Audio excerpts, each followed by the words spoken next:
Bahasan terakhir adalah perikatan. Ya. Nah, perikatan adalah hubungan hukum antara dua orang. Orang artinya juga bisa badan hukum, berobjek benda. Itu namanya perikatan. Ya. Nanti kita lihat apa bedanya dengan perjanjian, ya. Nah, perikatan adalah hubungan hukum, ya, dua orang atau lebih berobjek benda. Nah, perikatan dapat terjadi karena dua hal, ya, karena undang-undang, ya, jadi sumber perikatan undang-undang. Yang kedua, perikatan itu terjadi karena perjanjian, adanya perjanjian. Nah, sebagian orang pada umumnya lebih mengenal ini, populernya perjanjian. Jarang sekali yang melihat perikatan dari undang-undang. Ya, ini bagian dari lingkup hukum perdata. Ya, perikatan karena undang-undang itu biasanya satu hubungan hukum terjadi karena ditentukan oleh peraturan perundangan. Contohnya misalnya di dalam perkawinan yang tadi, ya, itu adalah perikatan yang muncul dari undang-undang. Undang-undang perkawinan menentukan, ya, misalnya syarat sahnya perkawinan A, B, C, D. Kalau tidak terpenuhi maka tidak akan keluar akte perjanjian perkawinannya. Kita yang harus mengikuti apa yang diatur oleh pemerintah berdasarkan undang-undang. Kemudian yang kedua adalah perikatan yang muncul dari perjanjian. Ini yang banyak dilakukan oleh masyarakat, ya. Ya, ada syarat-syarat sahnya perikatan berdasarkan perjanjian. Ya. Yang pertama adalah sepakat, konsensual, sepakat. Ya, ini asasnya konsensual. Ya, nah, kesepakatan ini adalah hal yang mutlak. Ya, dipastikan pada perjanjian, pada perikatan yang muncul dari perjanjian.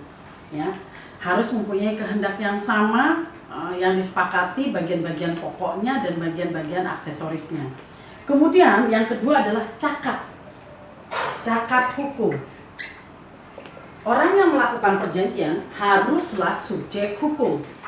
Ya, dulu awal perkuliahan kita sudah bahas tentang orang. Ya, orang yang termasuk subjek hukum itu ada persyaratan-persyaratannya dan akhirnya dikatakan sebagai orang yang cakap hukum.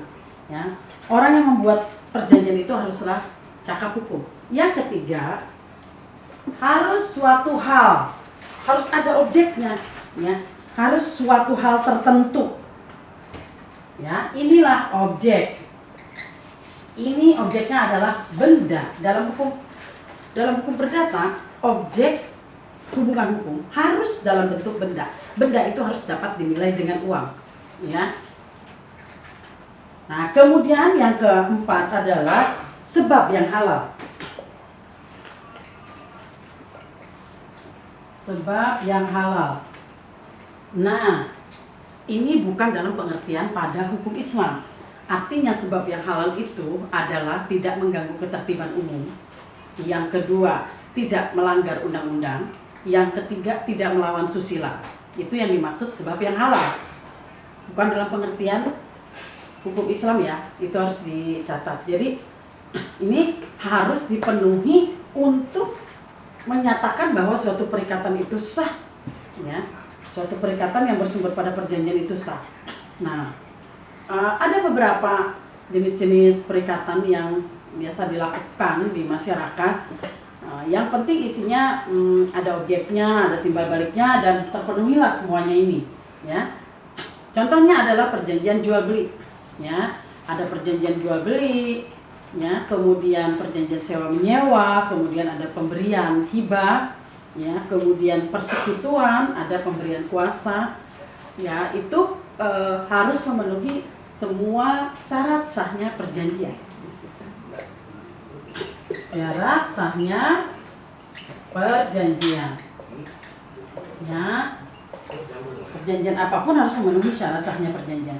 Kemudian ada pinjam meminjam, kemudian ada barter, atau tukar menukar, kemudian ada penitipan barang. Ya, ada beberapa hal yang berkaitan dengan perikatan itu ini berkaitan dengan masalah wan prestasi dan keadaan yang memaksa. Oke. Nah, maka untuk bisa mengurangi resiko dan wan prestasi itu ya, maka diperlukanlah jaminan. Nah, jaminan itu yang tadi saya sudah jelaskan sebelumnya. Ada gadai, ada hipotek ya. Oke. Nah, untuk jaminan ada perbedaannya, yaitu jaminan perorangan dan jaminan kebendaan.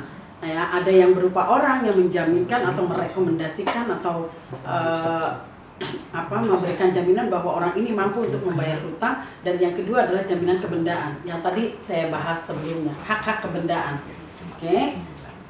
Saya tutup perkuliahan untuk hukum perdata sampai sini. Selamat belajar ya, semoga selalu sehat dan kita bertemu lagi dalam UAS, ujian akhir semester. Assalamualaikum warahmatullahi wabarakatuh.